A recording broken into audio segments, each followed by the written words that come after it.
Hello, I'm Jamie. Hello, I'm Mark, and it's time for another episode of Through the Garden Gate.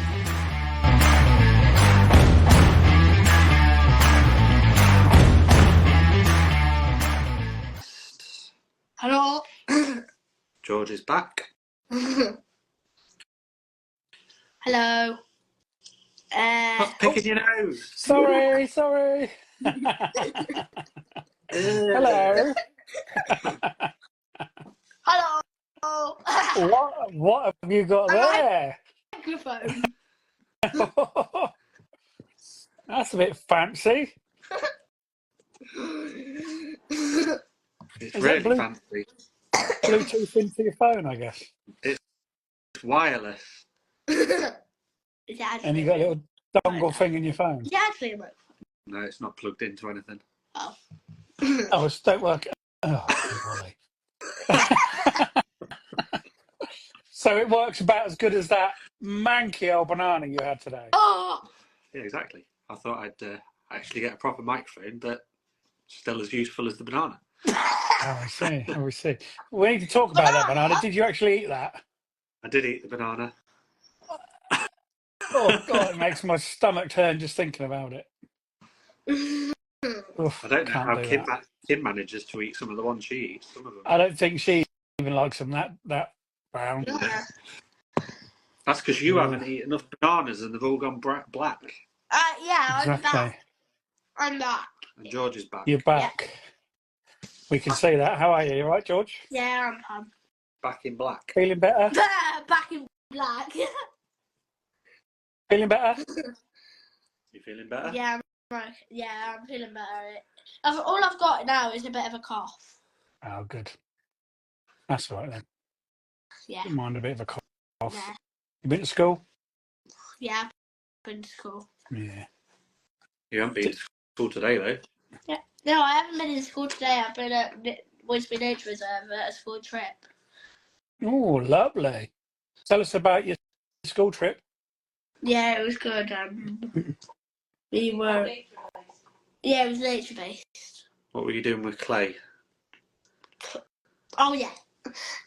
So we were getting like clay balls, and we were like getting like, and then we were squishing them into like faces, and then we had to like make them and then put them on the tree. Stick them to a tree? Yeah. Yeah. Push them in your face, did you say? Or make a face in the clay? Make a face in the clay. Oh, I thought you said to push it in your face. Oh, I get you, right. So you made you modelled a face. World biomes. Oh, we were learning about world biomes a few weeks ago, so that's why we went. I don't know what that means. Can you explain it? Oh, it's like different places of the world. What have different like climates? Climates, yeah. And different like areas. Plants. Different plants. Yeah. Like Norfolk and Lincolnshire then. Yeah. We've got different climates. Strange folk down in Norfolk as well. Oh, not far behind, mate. Strange folky. Norfolk. Norfolk. That don't work, George. Yeah, I was doing some gardening at the weekend. What did you do? Cutting down. Oh yeah, we were cutting down like beds and like cutting down perennials. Yeah. Perennials? Yeah. Oh. And a buddleia. A buddleia. Oh yeah. Oh. The beds are so messy at this time of year. And trying not to stand on all the snowdrops. Yeah. Oh, that's what I've been doing today. Tut tut. Come on, that's not that bad, is it? I bought myself 2 new snowdrops on Sunday and I planted them in the lawn. That's it. It's all I've done. I don't think. I think the hospital people said that you're not allowed to do gardening or anything physical. They did, but they also did say it's not at your own risk, but it's at my own discretion. If I think I'm all right, I can do it. And kneeling down on the floor with my little hori knife, digging a tiny little hole like that was fine. Just want some dirt under your fingernails. Exactly. And I got some. Ten. Got some back. I was clawing at it. Well, I'm turning it up. George, it went. What? It's not. I'm just doing something. You Wally. George, have you got a tip for today? No, we forgot. So I think we've only ever had one tip, you know. We've had 2. Have we? Did we have 3? 3, yeah. We 3? did one before Christmas. We had a Christmas one before Christmas. Yeah. And then it's been a bit chaotic. So Yeah. we had Okay, I'll let you off. next What one week. for next week, please? We'll do some. We'll do one a week. I want you to research it, George, and you think of it. No, let Dad do it. Yeah. That's what you A got to do. gardening tip for this time of year. But muted. Right. It's broken anyway. Off you go to bed. Bye, Planty Man. Bye. See you, Bye, George. Mark Night, mate. Grumpy Ridpath. Bye, night, Jamie. Bye, Jamie. See you, mate. Bye, Mark Grumpy Ridpath. Okay. Bye. Bye. Grumpy.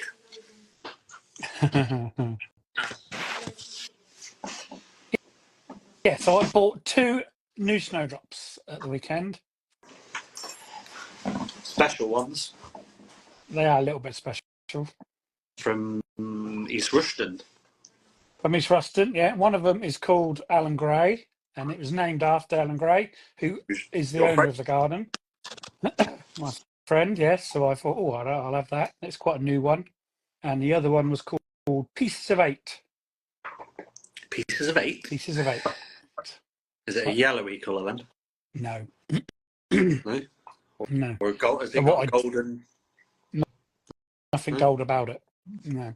But what I did notice, my lovely one I bought last year, my golden fleece, which was so many pounds, it's 2 now, so I've doubled. It's 2. What an investment. Quick, dig it up and sell it. Exactly. What an investment, hey? You've made your money back.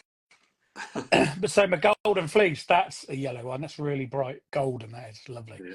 Yeah. But the ones that I got from Chris when he done his little garden sale, 3 of them ain't come up nothing. One of them's about that big, but 3 of them has nothing come up. Really gutted about that. That's annoying. Yeah, it is. I thought that they should do, isn't it? I can't see any reason why they didn't. But Did you keep them in a pot or did you plant them? say again. Did you plant them or are they still in a pot? No, he sent them as bulbs in Right. an envelope. Yeah. And yeah, within 2 days of them turning up, I got them straight out. So Maybe they're just maybe slow. a bit behind. Might be a bit behind, yeah. Yeah. It is still quite early. Oh, it's still early, yeah, because they can all the way through till end of March, really, I suppose, isn't they? Seasons.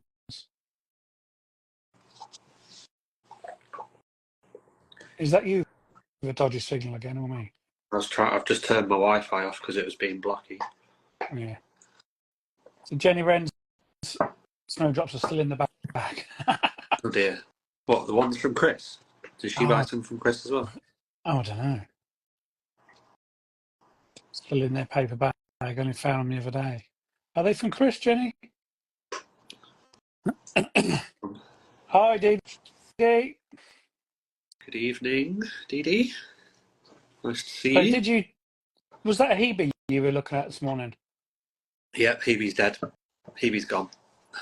You had it out? Yep. Last one.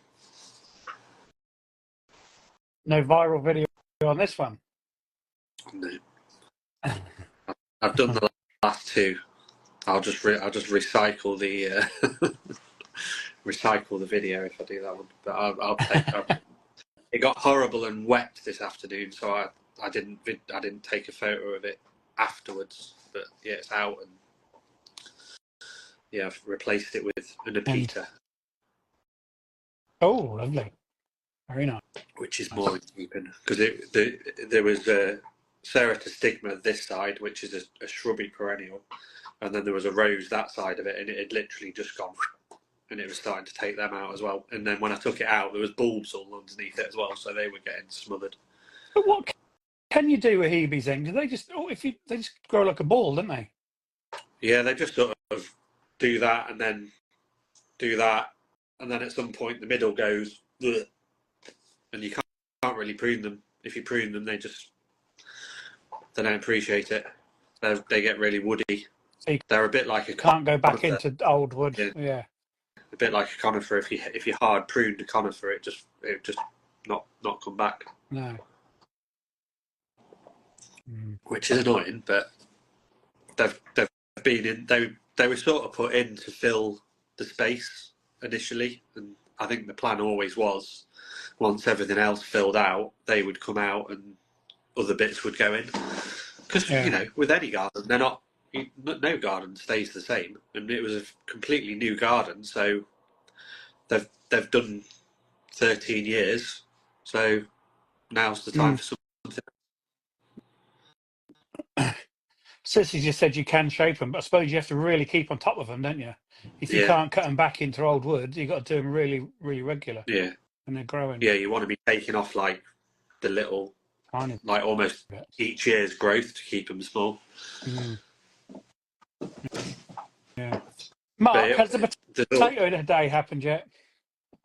The potato day? That's what Jenny just said. What's that mean? Potato day? Potato day was last weekend, and I completely forgot about it, to be honest. It was at some church, but apparently there was queues outside, and it's that busy that if you turn up at 12 o'clock or something, there'll be like 3 potatoes left. Yeah, we went, like I said the other day, we went last year, me, Catherine and Kim went to one near Kim's place, and we were quite late, and there weren't that many left then, to be honest. We got some international kidneys, which I can't get hold of this year. Yeah. Which are the Jersey Royals. But yeah, I'm not having a Jersey Royals this year, unfortunately. I wonder if they can get them from anywhere else. Tried everywhere on the internet. None about. I think I even heard Julia saying about them as well. They might have, mightn't they? And the sea potatoes haven't happened. Yeah, which is feasible, I guess, if they had blight and took out loads of stuff. Yeah, I haven't seen the purple ones anywhere. I had a quick look at the garden centre the other day and couldn't see any really interesting ones. No. I don't think I'm going to grow any main crop. I'm not going to bother with any main crop this year. I'll just do salad potatoes. Salads and some new potatoes, yeah. I just keep doing them. Well, if you want, if you like new potatoes, just keep every few weeks do another pot, and then you'll have a constant supply of new potatoes right up till October. Yeah, there's no set rule. You have to plant them at that time to get them at earlies and whatever. You can put them in; they'll grow, won't they? Yeah. There's no. Yeah, the only reason people say that is because each one takes X amount of weeks to harvest. So if you put it in then, be ready then. But that doesn't mean you can't plant it 2 weeks later, because you can plant potatoes in September to have for your Christmas dinner. For Christmas, yeah. So you can be planting potatoes all through the year. It will just take from whatever variety you've got. If you've got new potatoes, I think it's 10 weeks. And then second earlies is 12 weeks, and then main crop is 18 weeks, something like that. Yeah, so whenever you plant it, you've got to account for that amount of weeks before you're able to harvest it. Yeah, and then like you say, if you could have 10 pots with 2 weeks in between them, brilliant.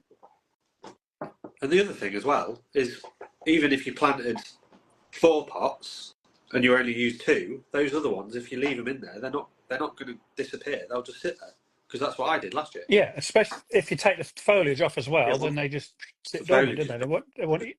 They won't even grow. So as long as they're somewhere frost free when it gets really cold. So I'd put mine in the polytunnel. Yeah. I harvested potatoes from there for my Christmas dinner. But they weren't. That's what they do planted. here. That's what they do here on the potato fields when they're ready and they're perfect size for McCain's or McDonald's. They just top the whole lot, Yeah. and they just sit there waiting then. Yeah, and then when they're ready to harvest, whip them out. Harvest them When they're ready. Yeah. When the conditions are right. Then they got some pink. Desiree. Desiree.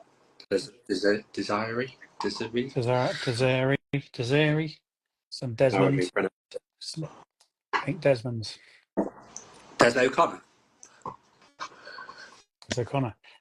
He's a distant relation of mine. Is he? Yeah, well, he was married to my dad's sister at one point. Wow, that's a claim to fame. One of his many wives. I never met him. It was way long time ago. But he was married to married to my auntie at one point. I think he had about 8 wives or something like that. Well, that is definitely going to be one of the out of context pictures for this week. If anyone's seen a new thing that I did last week where I put 4 pictures from the episode which were completely out of context, that one's definitely going to be in there. You write notes before I forget.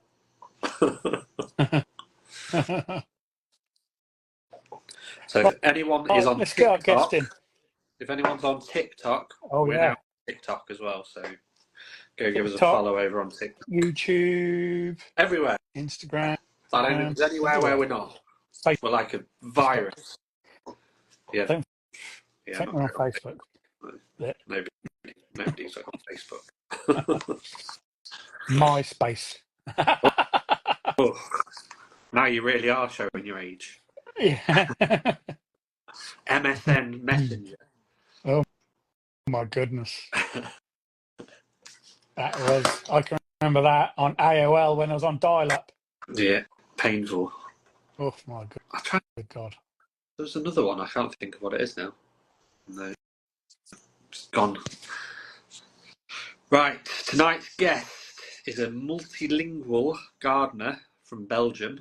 She is a regular writer for the Garden Folk magazine, a huge advocate for wildlife gardening, a chicken owner, a plot to plater, an inspiration, and now writing her first fantasy book.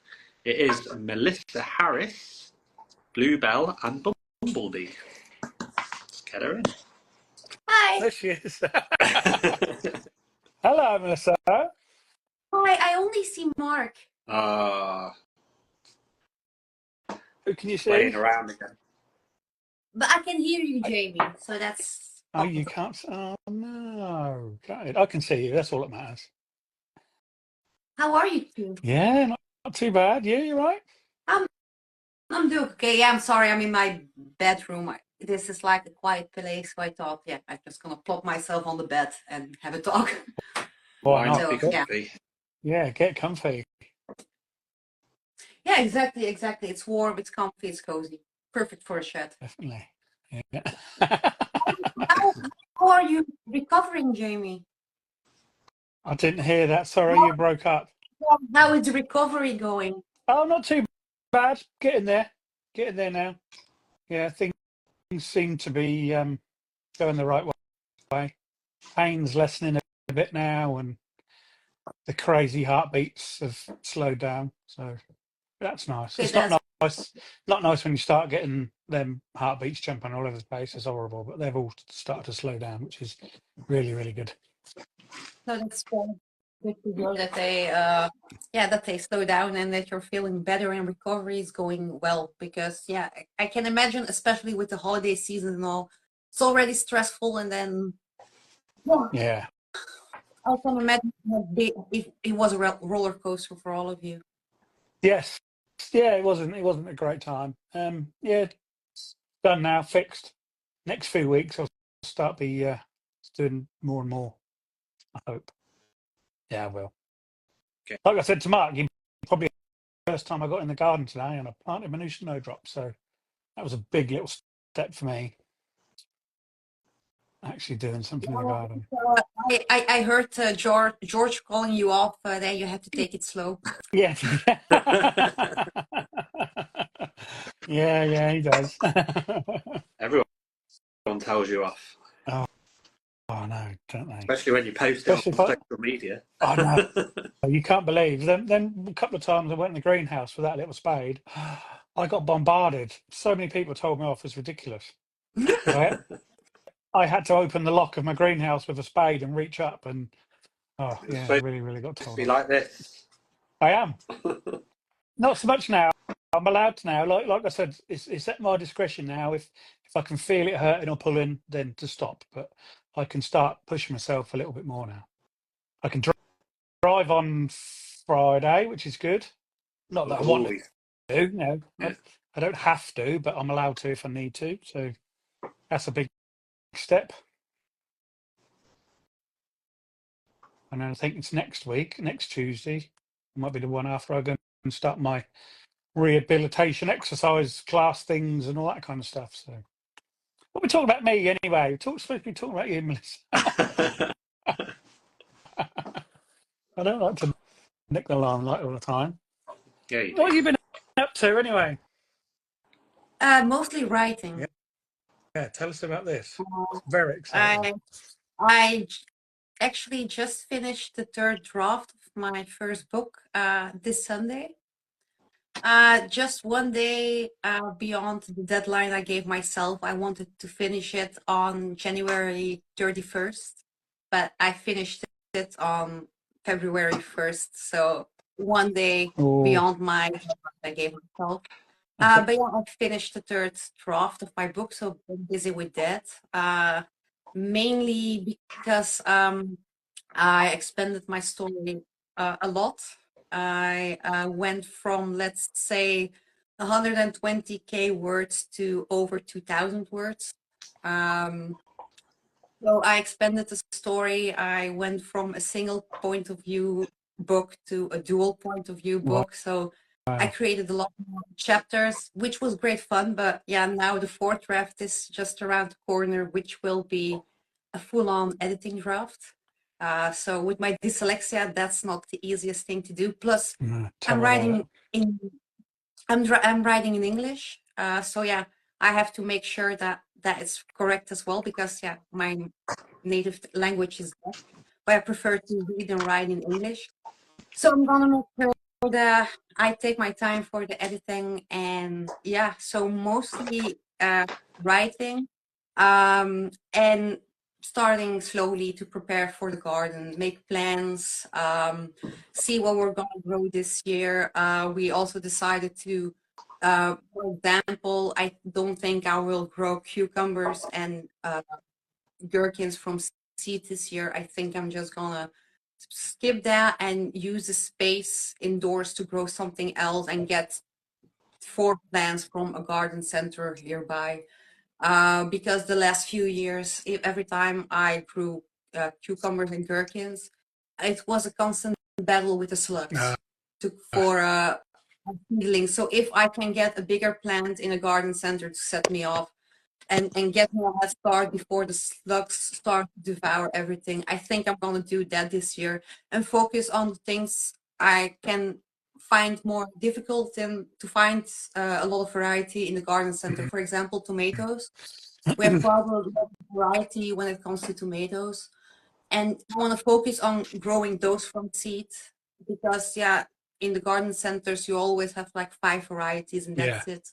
So I would rather use that space and energy to focus on pre-growing those crops while getting what I can from a garden center for this year, because yeah, last year it was a horrid year, and I think with that in mind, I want to see how this year goes without putting months and months of preparation in it with growing every single thing from seeds. Last year they destroyed 15 pumpkin plants I grew from seeds, and I ended up having to go to the garden center to buy 3 plants.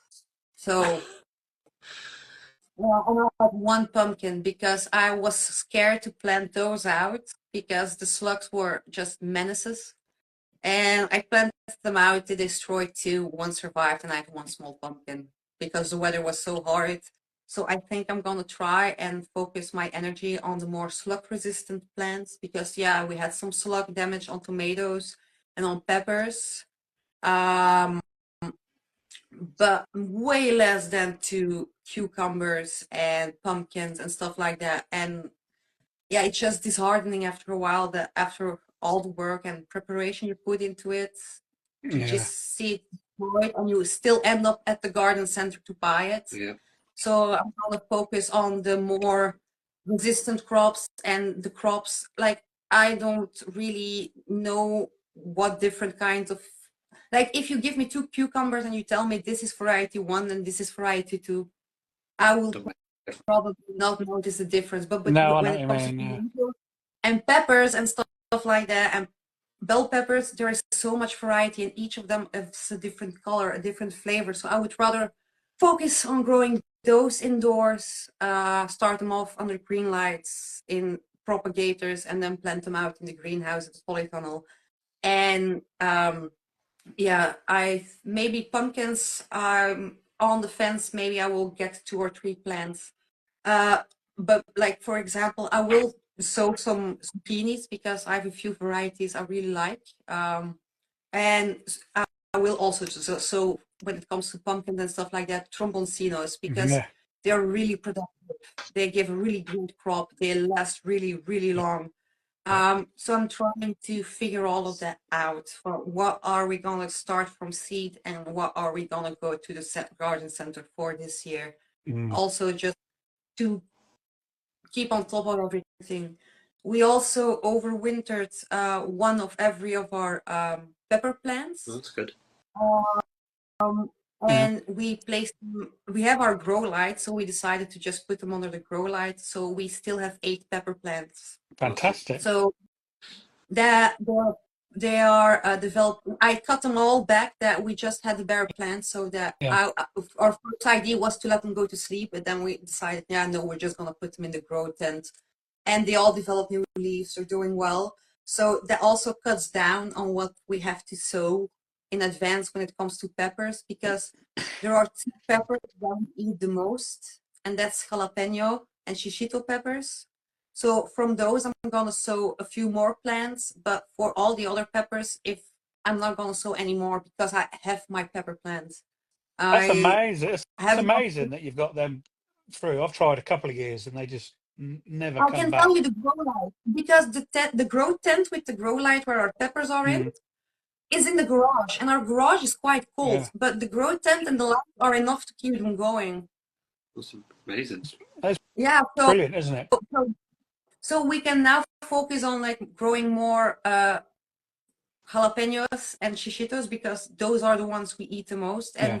all the spicy peppers, I like them, but I mainly use them to make hot sauce. And you can make quite a lot of hot sauce from just a few plants. So Yeah. so I'm focusing on because jalapenos are also used in cooking and to make candied jalapenos, different kinds of chutneys and stuff like that. All the other peppers are mainly for hot sauce making. So so yeah, I'm going, and then yeah, my flower garden. My flower garden got destroyed in 2020 with the heat wave, and yeah, the true extent of the damage wasn't really clear until the summer of 2023.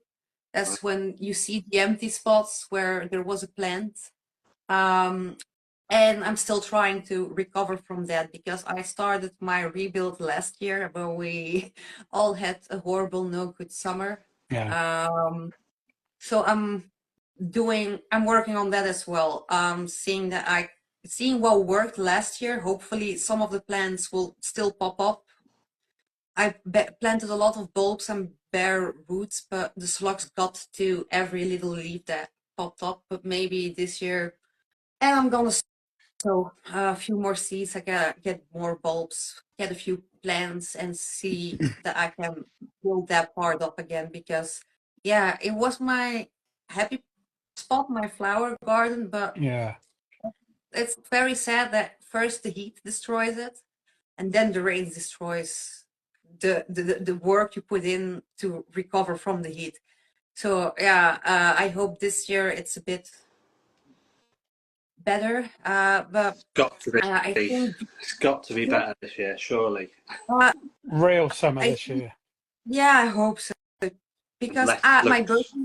birthday is in July, and someone told me like, "Oh yeah, your birthday is next week," and I was in shock because it was cold, gray, rainy, and I was like, "How? Wait, aren't we May?" And then I realized, oh no, we're July, and indeed my birthday is in 5 days. But yeah, I think this year it's not giving up after the year we had last year, but also still give myself time to recover from what happened last year because it was a lot. The destruction, it ate at my soul and at my heart, and after a while, Yeah. it became so much that were always slugs and weeds popping up, and that's why I want to take it slow this year, not throw everything at it again, because if it goes wrong again, the heartbreak will be so hard as well. Yeah. So I'm going to take it piece by piece and do a mix of sewing things myself and sewing, yeah, getting things from the garden center, because yeah, I feel I need it just to catch my breath and just to see how it goes this year, and maybe build up my courage some more for the year after that. But I think a lot of us just need to heal a bit from Hopefully, what happened. From hopefully, stuff that happened that was last year. hopefully we'll get a bit more winter yet, which will, you know, might cut the slugs down a bit, might kill some of the eggs that are in the ground, or try and cut them down a bit then. And then if we have a drier No, same summer, it here. should be so much better. The last few days have been frosty here, but like my first spring flowers popped up last week, Mm. and by the time I got to them, a slug already devoured most of the Oh leaves. So it my was God, like, no. but then it started freezing. So I I hope it slows them Frozen down a slug. bit, and that the garden can start up before slugs invade it again. Because yeah, it was ridiculous the amount of slugs last year. Now, I always think of Belgium as a very similar climate to over here in the UK. Yeah, only you guys are much closer to the coast wherever you are in the Yeah. UK. Like for example, I think the furthest you can be from the sea in the UK is 82 kilometers or something. Yeah, I heard 70 miles. Yeah, which is about right. Yeah. And for example, I live 200 kilometers away from the sea. Oh, wow. So we get wind, but not as bad as you guys get wind. Yeah. Because the sea wind is so much harder in the UK.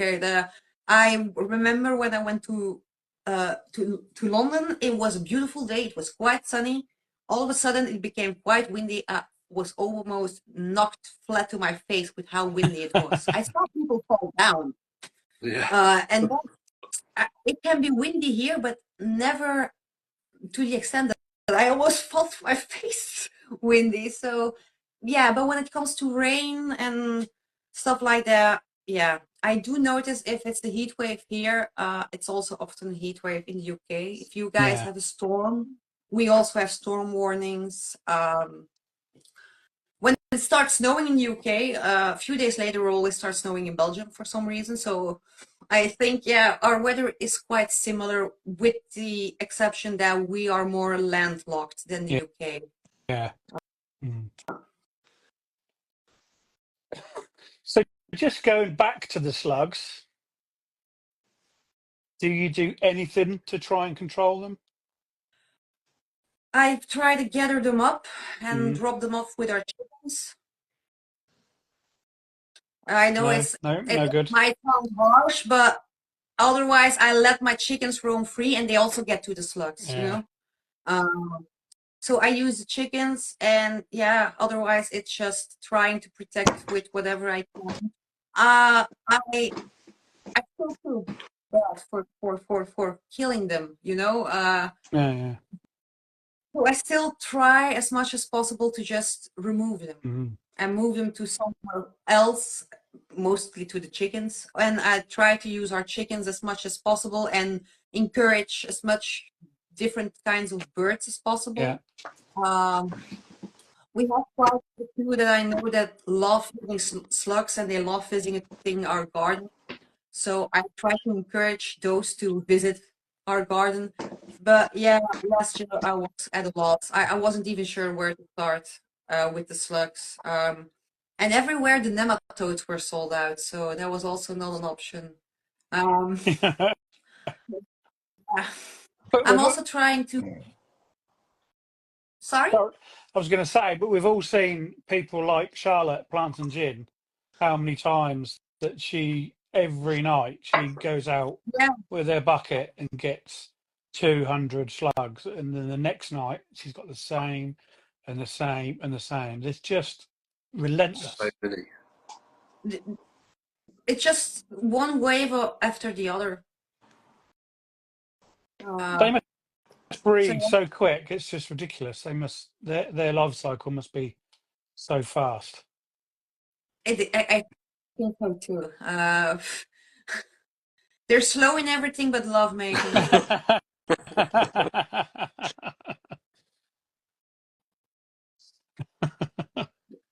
Yeah, Damn. so I hope this year it's a bit better. I do notice that with the weather being more mild, we still have tons of birds in our garden. They still come to our bird feeders, but I still see them scavenge more than Yeah. they visit our bird feeders. So I'm hopeful that that might also bring them down a bit because the birds are still actively scratching the soil and looking for food. Mm. Like we have multiple feeding stations and they still come and visit the feeder. But with the weather in general being so mild this winter, I do notice there's still more digging around and scratching the soil and looking for food like that. So I hope that might also mean they find some extra slugs Yeah. that would otherwise Fingers crossed. um, I'm sure they'd love to eat slugs rather than what other things what we put out for them. Nature would always yeah, rather eat slugs than anything else. Surely.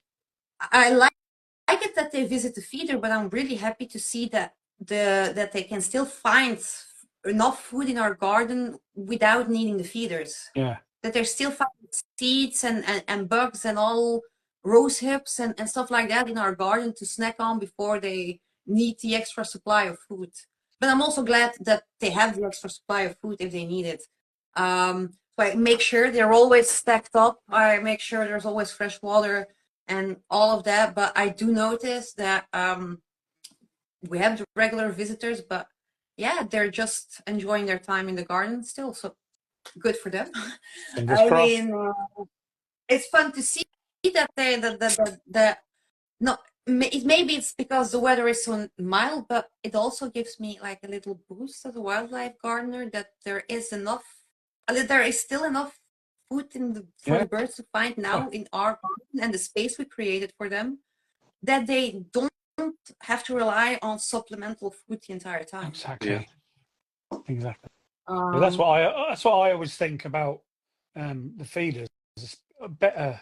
Obviously, I've got bird feeders out, fat balls and things. I don't go into anything major or specific, but I'd always rather them seeing all the seed heads that I've left and like you say, scratching around than them being up on there. Yeah, exactly. It's so fun to see them sit. We have like dog rose shrubs, and we all sorry. Every year we just leave all the rose hips on there, and they really like little birds really appreciate the fact as well that it's quite a dense shrub with like thorns, so they're protected from like the bigger birds that are in our garden as well. Yeah. So those dense shrubs with like the rose hips, they're all almost always packed with sparrows and stuff like that. Um, and then we have a big pine tree that's just I lost count how many birds I see chilling in that tree. So I know that it's like a little ecosystem on itself. Yeah. And it's like more in the wilder part of our garden. So I know they will find some seed heads there, some bugs and all as well. So that always makes me happy to see that, yeah, they can always rely on a food supply I will provide for them, but apparently that they can also find plenty of food still in our garden when it's winter. That it's something that as a wildlife gardener makes me incredibly happy to see. While we're talking about feeding birds, this subject sometimes is a bit controversial. Do you keep feeding through the spring and summer as well? I personally don't. No. But yeah, that's because like I wait until like the weather is no more risk of I still feed in spring because we still have our frost day that hasn't passed then. But as soon as the last chance of frost passed, I know they find enough food in our garden because our garden is flocked with birds who are roaming the shrubs, the ground and everything. But it's also because, yeah, we live in a city, in the town center. So yeah, we don't want the risk of like attracting rodents and stuff like that, because there are already businesses around, restaurants and stuff like that. So we try to minimize the risk of attracting rodents to here, or it's a town center. There are stores here, there are businesses here, all things that like rodents like. So that's why I also don't do it during late spring and summer. Yeah. I start off again halfway through autumn until then the last frost date in spring. So I provide food for quite a long time.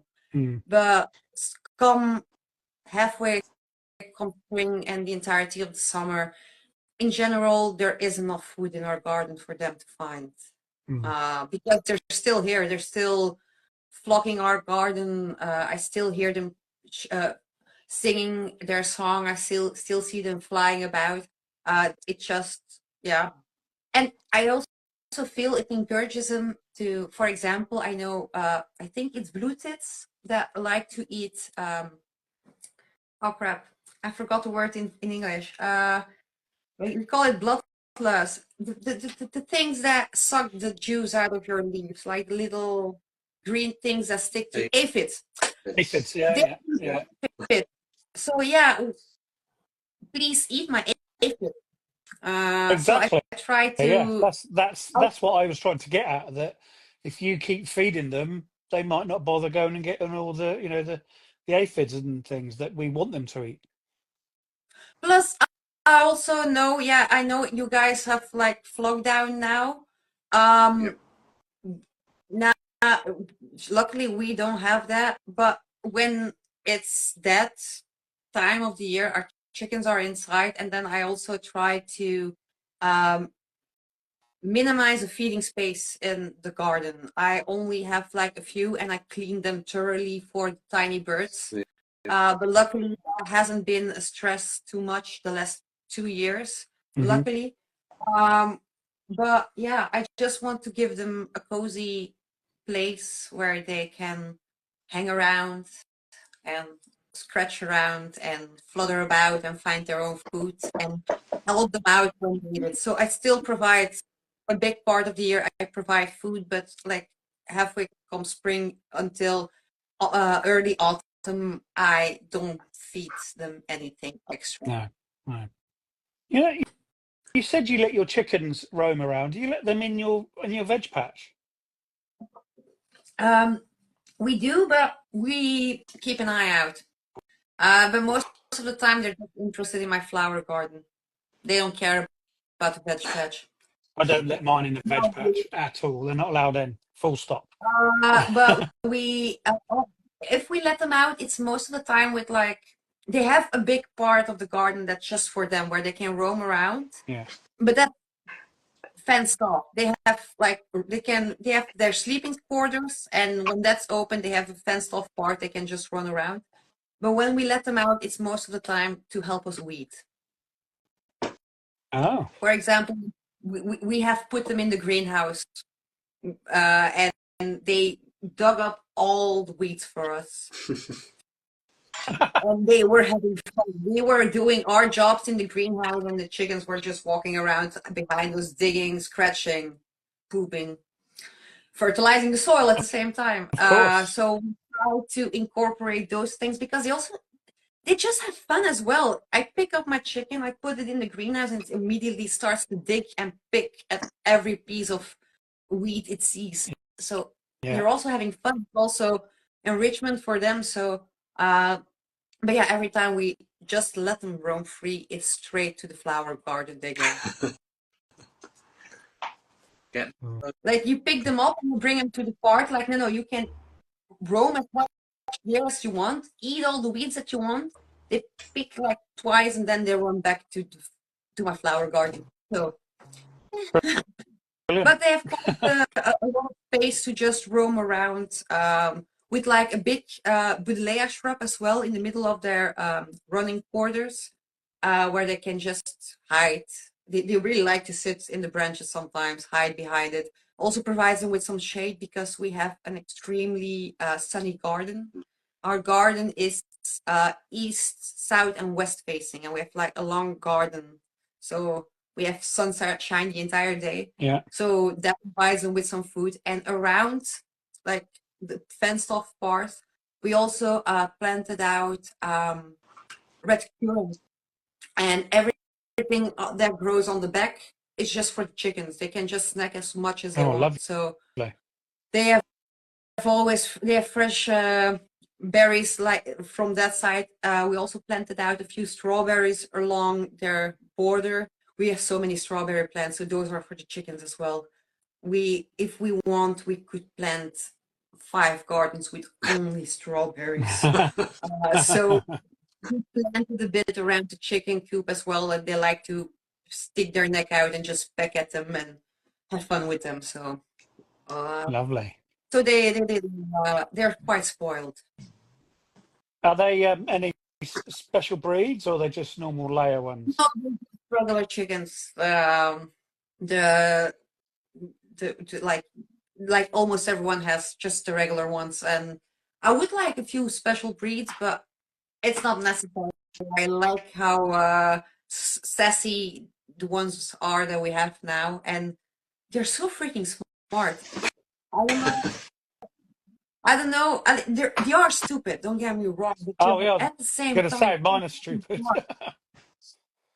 like they can do things that you think like, why do you do such things? But at the same time, you see them figure out things that just blows your mind away. Like, okay, you are smarter than you appear. And yeah, sassy. They're so sassy. Chickens can be. Yeah, they're really fun personalities. That's what I learned the most about when starting to keep chickens. They all have their own little personality. Yeah. They definitely do. And that's a lot of fun. Because, for example, Rusty Beans our chicken, but our biggest chicken that we had was the biggest wuss out of them all. Yeah. She ran from everything, and she was like a big ass chicken. Yeah, I think she was scared of her own shadow. Our smallest chicken was like the most feisty one. Yeah. It's just so fun to see. And then the other one was the adventurous one. So freaking curious, always needed to see what you were doing and following you around if you were in the coop. So yeah, it's fun to see all the little personalities they have. So always the little ones you've got to be careful of. Definitely. Yeah. So where did your love for gardening and nature come from then? I always liked being outside and in nature. And yeah, growing up with my grandparents, they always had like a flower garden. And I always liked how colorful it was and how it looked in summer. And when me and Jochen started dating, he really liked gardening, and he was looking at his own place at the time. And he knew he wanted a garden because he knew he wanted to grow his own crops.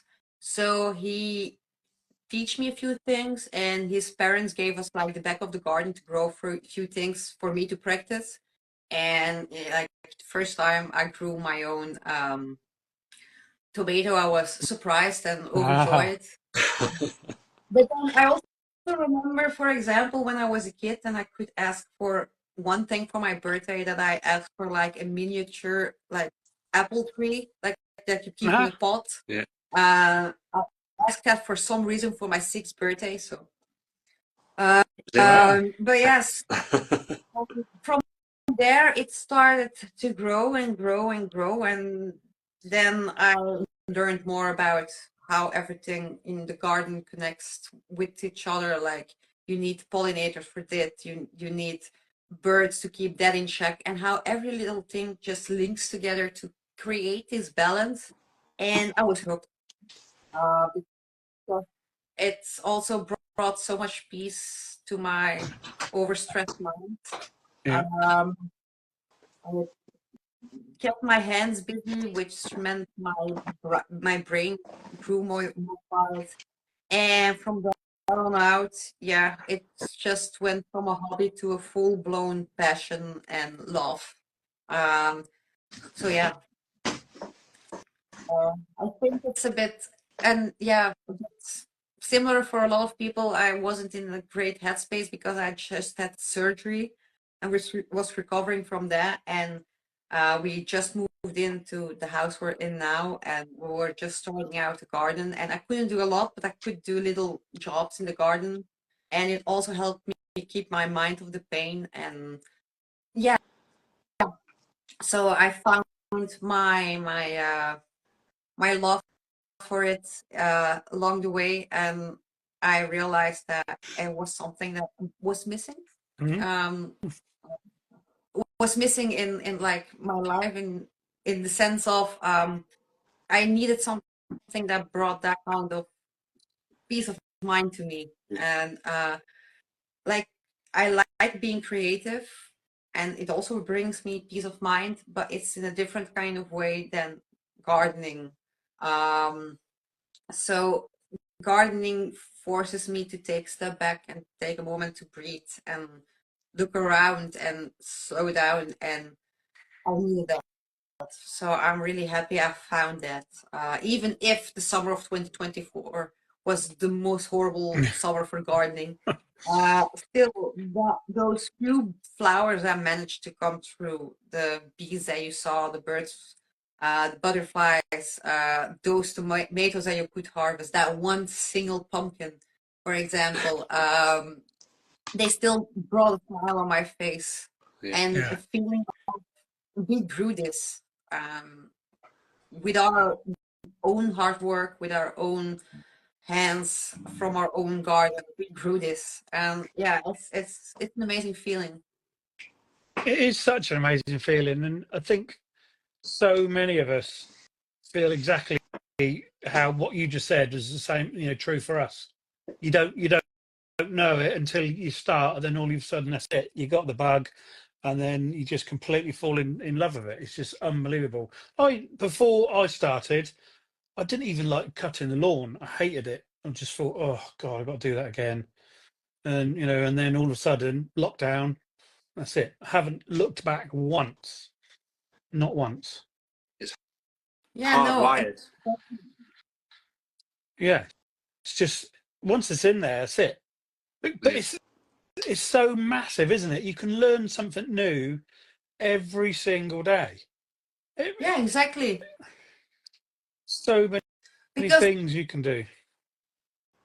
because you start with gardening, and then you start looking. For example, you want to garden, but you notice your soil isn't producing that well, so you start looking into, why is my soil not producing so well? Yeah. Which brings you to what's in your soil, which brings you to composting, which brings you to how do you compost. You need to have a mixture between brown and green waste, and then you start looking into that, and then you learn, okay, the benefits of composting. And then yeah, you just, when you learn about one thing, it takes you to the next part, Yeah. and the next part, and the next part, and next. And by researching or looking into one single aspect of your garden, you learn so much Yeah. about every other thing. I have a feeling that I learned more about certain parts of biology that with gardening than I ever learned in school.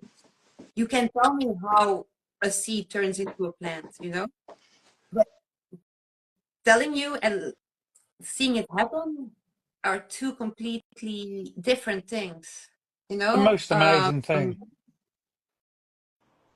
So yeah, I feel I learned more about all of that than I learned in my biology classes in school about uh, everything, like how nature works in its cycles, and you also learn to work with those cycles.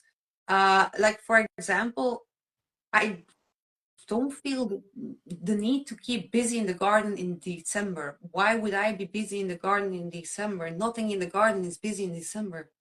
The garden is No. taking a break.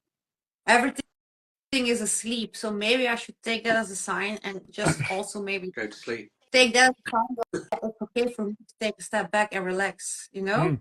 And when it's nice and sunny, the garden and nature invites you out, and you need that. Mm. And yeah, it makes you slow down a bit and also enjoy the seasons some more. Because now you see the beauty in every season.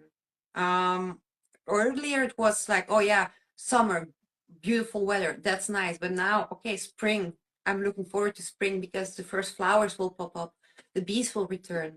I'm looking forward to summer because everything is producing fruits and vegetables and the garden is in full bloom. And then in December, the colors start to change, but then are in that sweet spot where you still have some summer crops and summer blooms, but still the weather starts to get more chilly and things start to slow down.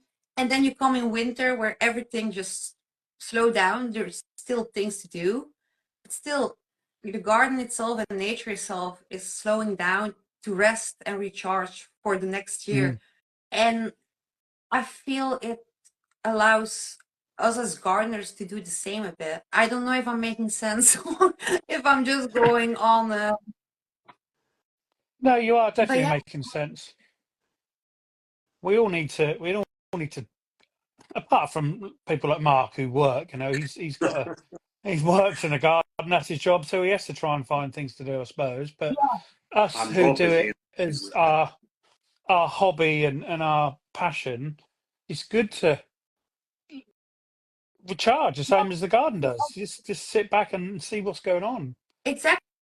And it also gives you time to think and reflect on what have worked, what didn't work, what do you want to do Yeah. next in the garden, what do you want to change, and research into things. It yeah, I feel like it makes me more aware of the seasons and the different elements that are with the seasons, the good and the bad. Like like I said earlier, I just saw spring as okay, it's spring, so it's almost summer. That's good.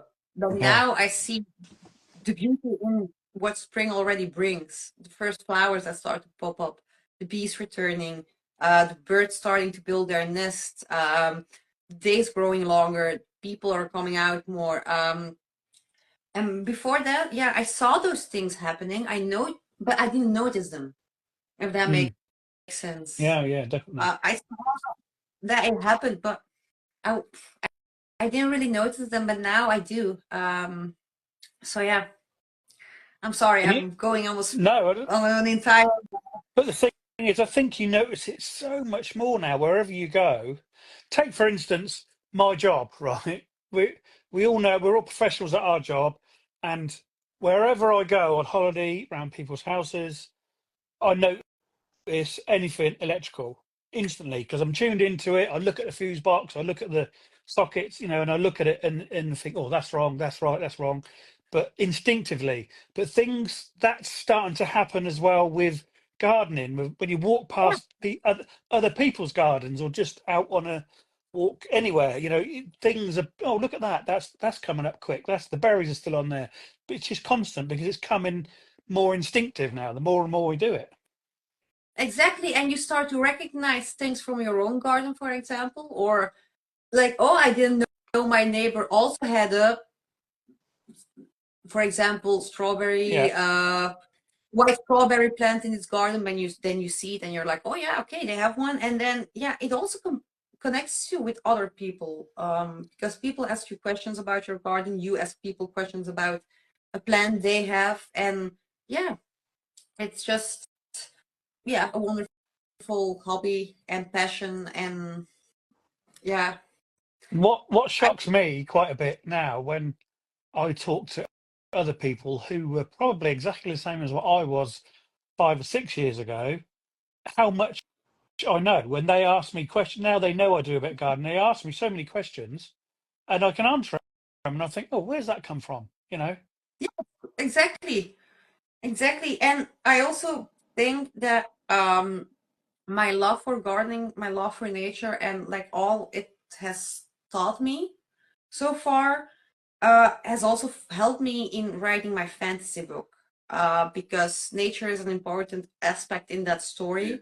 So I really try to go with like the flow of the seasons and all of that. I don't know if that makes sense, but I notice in my writing that nature often takes an important role, not only in like the settings and stuff like that, but also in reflecting how my characters are feeling, things that are happening. For example, I like to use nature and the elements around them to reflect that as well and to play around with it. And also, if I, for example, mention in my story that it's spring, that I'm not talking about dahlias being in full bloom.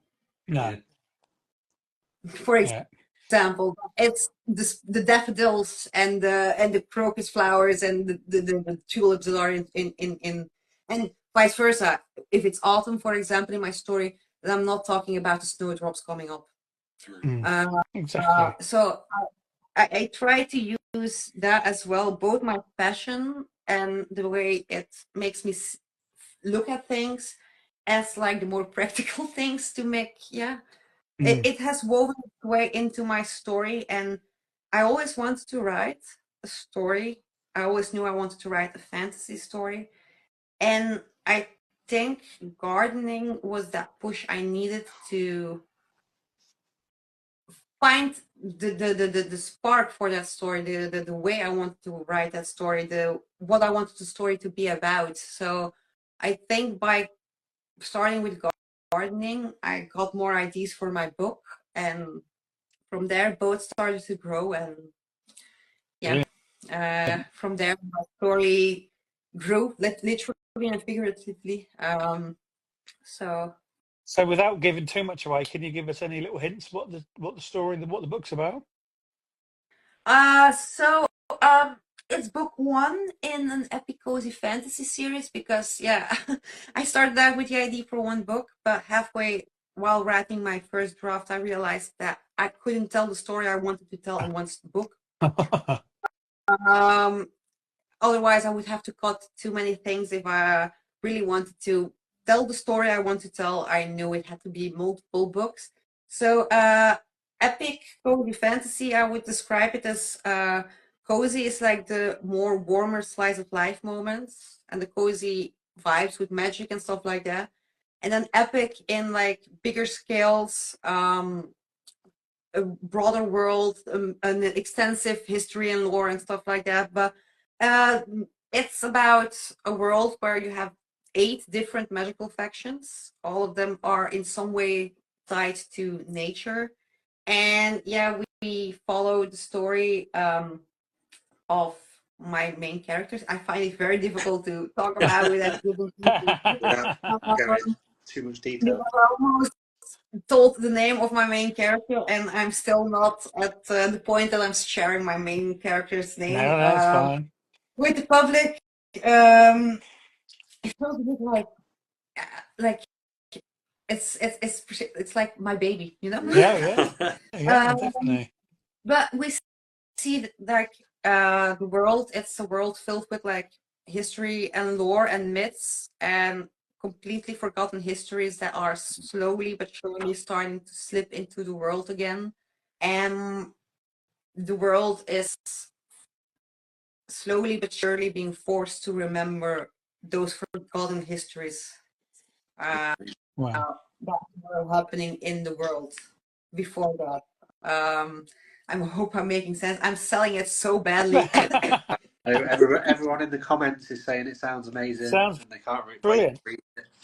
Thank So, you. who would you say We see it through the journey of a found family, but it also deals with like found family, like choosing your family, the friendships you have with people, how that can turn into your, like, literally your family.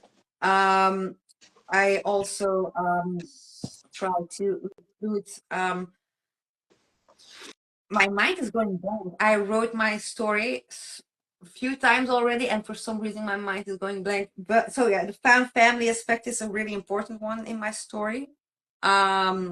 The love and care that those characters have for each other, what they would do for each other. And like I said, there are 8 different magical factions, and we learn more about them. And then yeah, there are familiars, there are dragons, there are Wow. there is love, there is close friendships, but also more serious things like healing from trauma, trying to find yourself again after going through something that shook your world upside down, finding your own identity, even if your destiny seems to be already set in stone, still finding who you truly are, making your own paths, and yeah, it's a bit of a mix of everything.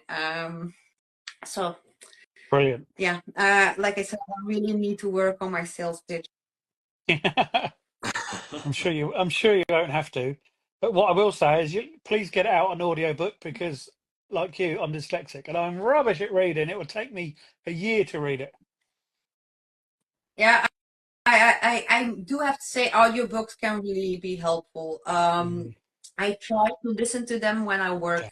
Like, for example, I'm doing chores around the house, I'm cleaning the kitchen or something like that. Try to listen to an Yeah. audiobook. And can I answer to a question in chat? Yeah. So I just finished my 3rd draft because Lulu Strafford-Field asked when it will be available. After that, now I will start my 4th draft where I will edit my story.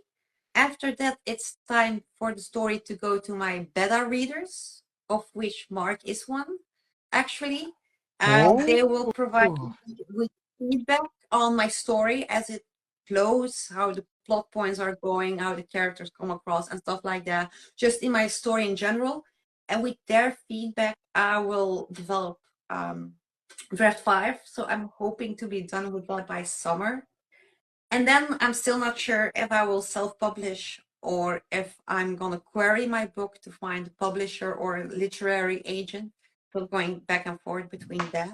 But have my own Instagram about writing. I'm also on TikTok on the same name, and that's Mel Tries to Write a Story. So if I will post my updates there, and thank you so much for your question. Sorry, a random update. But I saw the question, so I thought I'd answer. But yeah, Mark is so kind to be one of my beta readers, and actually only 2 guys. I only have 2 guys that are beta reading. The rest are girls. So Mark, you have the voice of the man. That you have to quite an honour, in fact, to be asked. So I look forward to reading it. That's for sure. Yeah, thank you. I hope to get it to you guys by March, latest April. But with my dyslexia, I don't know how long the editing process will take. But I already feel my text is more streamlined with what I now did already. And I just did a big expansion of the story. So I don't have to worry about rewriting parts, writing new parts. Normally I have all the pieces in place for my story. Now I just need to clean up what I have. Yeah. But still, dyslexia, my perfectionism like to play havoc. team up. So I hope I will be able to get it by March, April to my beta readers. So fingers crossed. Brilliant. And do you have a full-time job as well, Melissa? I do. Where do you find the time? I can go my free time is writing. So yeah, every weekend, every free moment I have. But yeah, I really enjoy it. If I enjoy something, I really can go. Throw yourself into it. Yeah, I just shut out the world and throw myself into what I'm doing. So yeah, I'm really glad with how it shaped out, and I hope I am able to finish it completely by summer. So fingers crossed. Fingers crossed. I'm sure you will. Can't wait. For example, the last year, I think I saw maybe 3 movies and 2 TV shows, and that was it. Because I was writing the entire time, all the other moments. There were only 2 TV shows and 2 or 3 movies that really were interesting enough for me to say, like, okay, I'm not going to write tonight. And so yeah, I'm either writing or reading or gardening in my free time. So, and I try to use much of the winter time to focus myself on my writing because yeah, the garden is quiet now. So yeah, I focus on that as much as possible. So what I'll have to do is just going back to the audiobook thing. If you don't get it on audiobooks for a while, I can remember when Teresa and I were doing our scuba diving exams, and there was so much reading in these exams. What she did is she read them aloud and recorded it for me and sent them as a file, and I could just listen to them through my ears. So Brilliant. because I read terribly, I really do. You know, it can take me ages. We can be reading the same page, and she's done the whole page, and I'm a paragraph in. I have to stop and go back again and up and down. Awful. So several times she'll sit and read things to me. So I'll have to get her to record the book for me, and I can listen to it that way. Also, when I write myself, I use a plugin to listen to my text. Oh yeah. Myself, because it helps me filter out strange sentences, structures, and stuff like that. Or sometimes I don't notice that I forget a word, for example, in a sentence, or I stop the sentence too soon. And when you let it read aloud, you hear all those nuances and little things you might forget or look over. So it can be such a great help, especially with dyslexia. It has helped me a lot with my reading as well. So I really hope that somehow there can be an audiobook made, because as someone with dyslexia myself, it would really bug me that my book wouldn't be accessible to people due to that reason. You know? Yeah. The reading thing. I write for our local paper every week, just a gardening column, and I have to have, when I'm writing in Word, I press read back and reads aloud to me, reads it back to me, and I have to stop it, change it, and then read it again, stop it, change it, read it again. Yeah. And that's how, if I didn't do it, 500-600 words would take me so long, it'd be ridiculous. Oh no, with me, I listen in pieces. I focus on one paragraph, just get through that, and if that sounds okay, I move to the next one. But I also have to say that I really like the fact that a lot of things like Word give you like the squiggly line, so that also shows me immediately, oh, I made a mistake there. Yeah. Which makes me more aware of the mistakes I typed already. Which is so helpful. Thank God, seriously.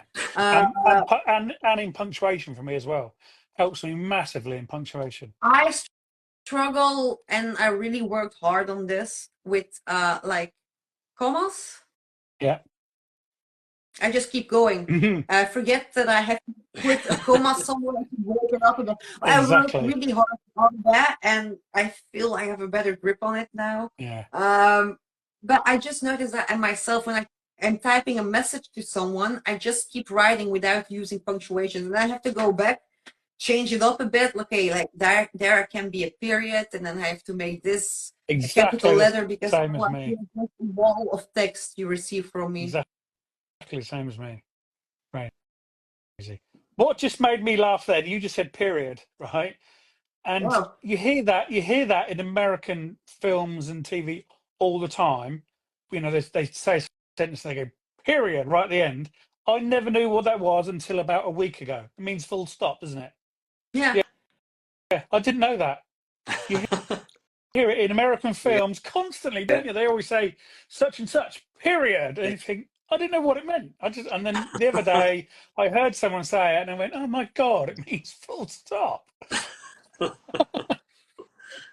Yeah, in Belgium it's called, in Flemish it's called punt, which is just point. Point. Oh, yeah. Because it's like a little Just dot as a that point, you, yeah, it's a dot, isn't it? Yeah. Yeah.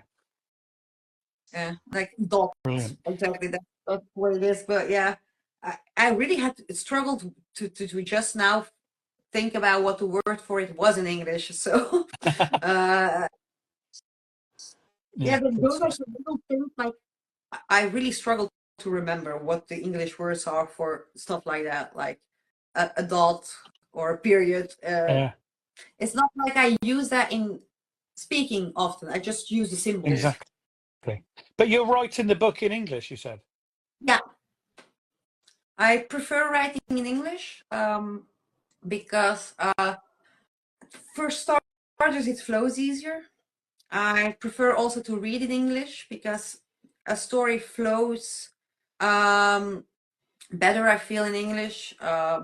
And I like writing Dutch, but we have a crazy amount of rules when it comes to spelling and grammar and stuff like that. So if I write and I have to keep that in mind on top of my dyslexia, it just kills my creativity. Right. I have to keep so many things in mind, like, okay, I have to look for this. I have to look for that. I have to keep that in mind. After that, I just don't have any room anymore to be creative. I bet.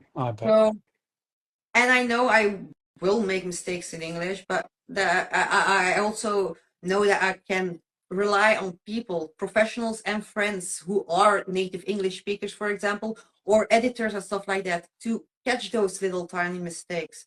But I know it's way less than I would make in Dutch, because in Dutch I would be so stuck in my mind with all the rules Yeah. I have to follow when writing it, that there just wouldn't be any space left to be creative. No. Plus, it also makes it easier to market for a bigger market, because more people understand and read English than they do Dutch. I suppose, and even if you put a Dutch book through an English translator, it wouldn't make sense properly. It would still have to be changed. Yeah, and I do feel that often happens the other way around. For example, when I watched the Harry Potter movies, I was so confused because they changed so many names for the Dutch books. Yeah. For example, Minerva McGonagall is Anderling. It doesn't even sound similar. So it took me 4 movies to figure out Professor Flitwick changed appearance. I just thought he disappeared after the first movie, because in Dutch he's called Professor Bunning. So after I was watching the third movie and the subtitles read Professor Bunning, and Harry said, "Oh, I'm sorry, Professor Flitwick." And I was like, there he went. He was always there, but just because I didn't know his English name. And just, yeah, and then I started reading the Dutch translation of one of the Game of Thrones books. I was reading them in English, but I saw one of them lying in Dutch, and they translated Littlefinger to Pinky. Strange. Yeah, and the changes are too much. So I want to write my story with what the names I have in mind. And I'm sorry, I know a lot of people are maybe gonna be angry that I said this about what I don't like about Dutch books, but I can't change the fact that I don't like the fact that they translate names so hard. It's not that they change it a little bit. It's just like you don't even have an idea it's the same character when you see the two names next to each other. I didn't know Professor Flitwick was Professor Flitwick for 4 freaking movies. Just because his name was so different. But yeah, English would also mean that there is a bigger market for it, because except for like Belgium and the Netherlands, there is not a big community of Dutch-speaking people, while a lot of people do understand and speak English. For example, I mainly read in English. Last year, I read around 80 books, and one of them was Dutch. All the others were English. 80. So yeah, that's 80 one of that's in a year. I haven't done that in nearly 50 years. Audiobook helps a lot. I think the reason that I got to 80 is because of audiobooks and listening to them while I'm cooking, cleaning, going to the store, going to the train. All those wound up after a while. Like if, for example, if an audiobook is 10 hours long and you listen to it a few times a week while cooking and stuff like that, by the end of the week you finish the book. You can even put it onto 1.5 or twice the speed, can't you? I listen to 1.5 because otherwise it goes a bit too slow for me. And then I start to, I have to keep hearing the story. But yeah, that is why I'm writing in English. And I also feel it's more poetic. You can go more poetic with the language. But that might be because it's not my first language, and that's why it might sound more poetic. Maybe if for example, Mark would learn Dutch as a second language, and he would hear a poem in Dutch, he would be like, no, this is more poetic than English is. That might be just personal preference because it's something exotic. He's got to learn. He's got to learn English first. Yeah, I'm not like Alan, who speaks like 4 or 5 languages. So, Melissa, if I'm presuming you've been looking at a certain person's, well, I know you have stories. What is Melissa in Latin? My name means honeybee. Unbelievable, isn't it? In Greek, actually, as well. So Melissa is actually a Greek name, and it's built of 2 words, honey and bee. So I think Melita or Melitos, or even just Meli means honey, and Melissa full means honeybee. Brilliant. There are legends about why Melissa and bees are related. You have one in Mythos about a nymph called Melissa that got turned into a bee because she made Zeus angry. But you also have the story that there was a nymph called Melissa that helped Zeus when he was hiding for his dad, Kronos, and fed him honey. And that's why she got turned into a bee as a thank you. So yeah, my name is Honeybee, and I think it's quite funny that I love bees so much. Brilliant. When I listened to the lovely Jen Taft's stories today on her new Latin account, which is absolutely amazing, and I've been thinking about it for so long about doing maybe something like that, and I just thought I can't do it. I can't even read them. So, and then all of a sudden she popped up and started doing it. It's fantastic. Every day I look forward to her. Well, I do. I listen to Jen's stories every single day anyway. She's absolutely brilliant. So if you want to learn a bit of Latin, get over and have a look at Jen's new account. Fantastic. She's a good one. She's a good teacher. She definitely is. She is. I've got one more question for you, Mel, before you hand over to Mark for his lightning round. So, do you like Marmite yet? It was okay. Yeah. I'm not in team, oh my god, it's the best thing ever, or not in team, oh my god, this is the most disgusting thing ever. I'm in camp, this is okay. So When was that? That must have been 2 years ago, mustn't it? Yeah, I was Must have been 2 prepared. years ago. I was prepared for either loving it really much or really hating it, and I was quite surprised that I was okay with it. So we were somewhere for some reason that came up, cropped up somewhere, didn't it? We were discussing it, and I thought, right, because you couldn't get it over there, No, so I sent Melissa a care package of I think it was Marmite, Vegemite, Vegemite, the one with beef. Bovril. oh Bovril, and a couple of different English chocolates, and I sent you a little care package over so you could Were try. gone. Those chocolates were gone quicker than gone. But as long as you didn't mind the Marmite, that's a good thing. Yeah, yeah, you can use the beef one for when it makes beefy, meaty things to have an extra kick of flavor to it. Yeah, definitely. Or just a nice beefy drink on a winter's day. Lovely. Yeah. Right, hand it over to Mark then. I'm quite Time, scared of the lightning round. time for the lightning round. Just think the first thing that comes to your mind. The first thing. Yeah, Instant. instantly. So first question: tea or coffee? I don't like coffee. A tea. Normal, So normal tea or herbal tea? Is it herbal. Yeah. Next one: flowers or edibles? It's hard. Flowers. Yeah, Ooh, that was edgy. one. Next one: beach or forest? Forest. Every time, because you know we're near the beach. What's your go-to emoji in a text message? Oh, it would be a heart. Heart. In any form, I'm quite big on sending hearts, be it emoticon with hearts or just a heart. I just want people to know I'm happy to talk to them, I think.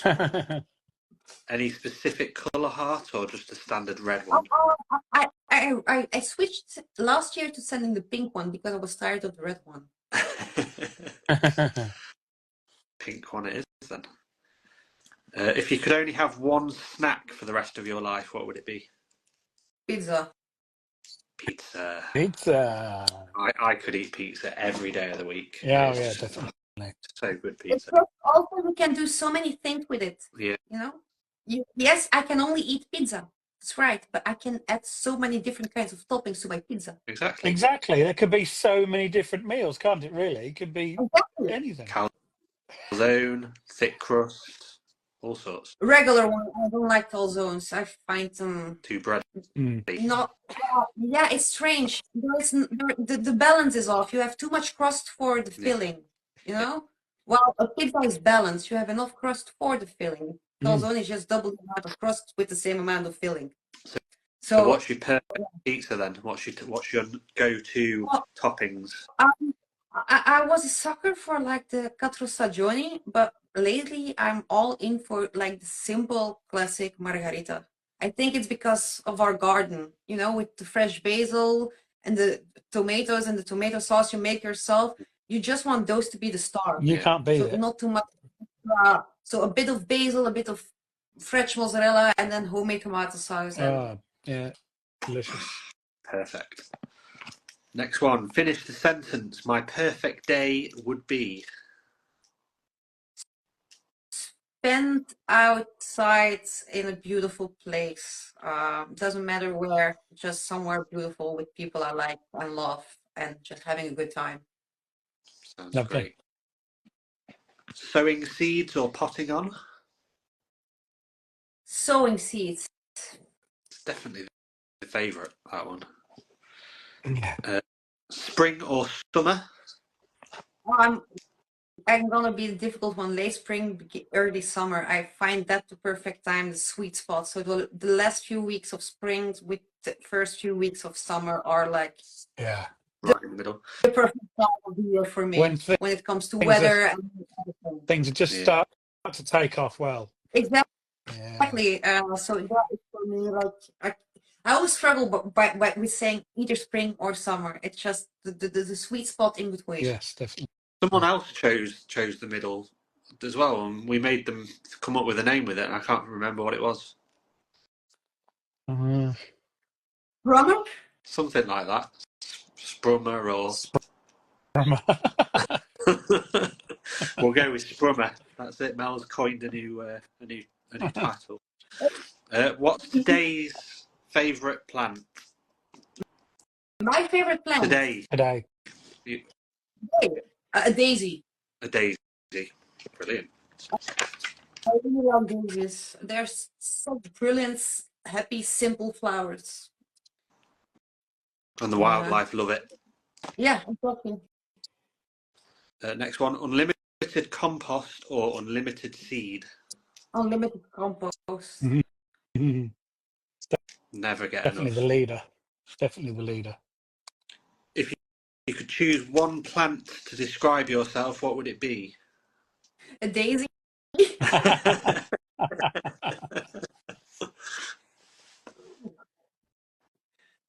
Any reason why? They're just like daisies. I feel you have so many different kinds of flowers, but for me, they just stand out because they're just such little happy flowers. They just, I don't know why I would say that I'm such a happy little flower, but I don't know. There's something simple about them, and that makes them so Special. absolutely perfect, in my opinion. So, yeah, I'm not a person with big flashy things and stuff like that, but I do try to bring a bit of joy wherever I come, and I feel that Daisy does the same. Great Are choice. you talking just the common old ones in your lawn, or the All big of old them. oxide Like the big daisies, one or or a the ridge small one? one, like the one with like the daisies with like this little yellow centers and the white flowers, and then I don't care if they're this big or like the tiny Yeah. ones. They'll bring a smile to my face. But especially, yeah, I really like the big ones, but the lawn daisies I really like as well because they make perpetual grass so much happier. And I feel. it's amazing how you can chop the heads off and in 2 days they're back again. Yeah. Yeah, exactly. Final one. If you could have one gardening superpower, what would it be? Oh,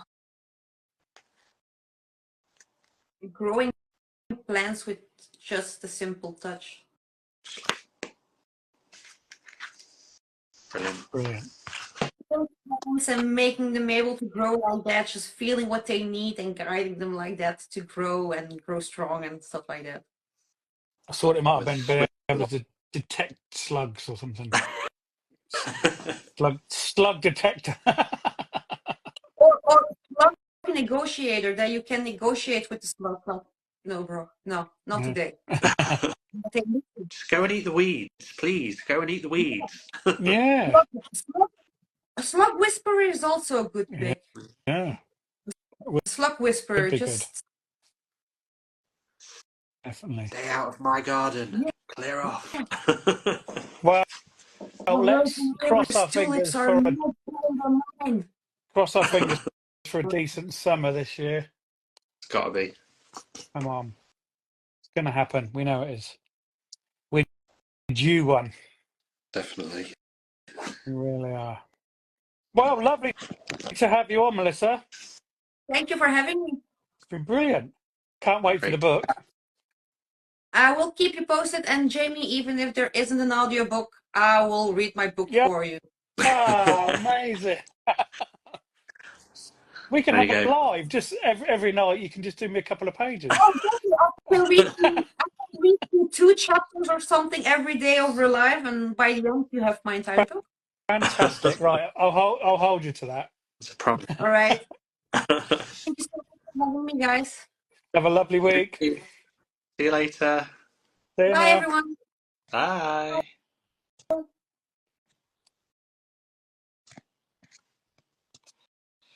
There we go. Sounds like it's going to be a good book, that does. It's going to be epic, that's for sure.